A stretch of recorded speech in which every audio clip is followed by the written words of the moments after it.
I'm Phil from Shop Notes Magazine, here with a little tip and a jig that I have for my bandsaw. Now, the bandsaw is the primary cutting tool in my workshop, and I think it should be in yours. But besides that, what I like using the bandsaw for is to quickly shape parts. Now, one of the downsides of a bandsaw is when you need to make an angled cut, you have to tilt the table. And on my bandsaw, the rip fence is on the left side. So when the table is tilted, there's not a lot of support for the workpiece. So instead what I did is created this V-block.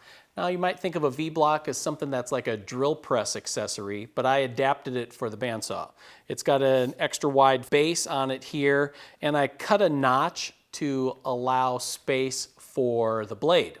So what that allows me to do is adjust the position of the V-block in relation to the blade to cut away the waste material that I need. Now, I've attached this one to my rip fence with some double-sided tape. You could also use clamps if you wanted to.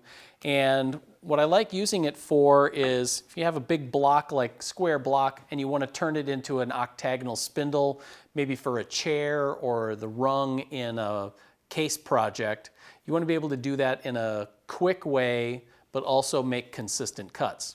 This is also a good way to remove a lot of material before heading over to the lathe.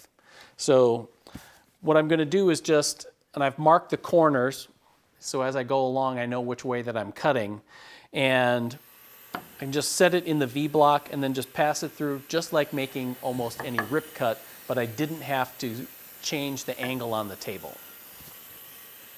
The bandsaw leaves blade marks on there, but I can clean those up with a few swipes of a hand plane.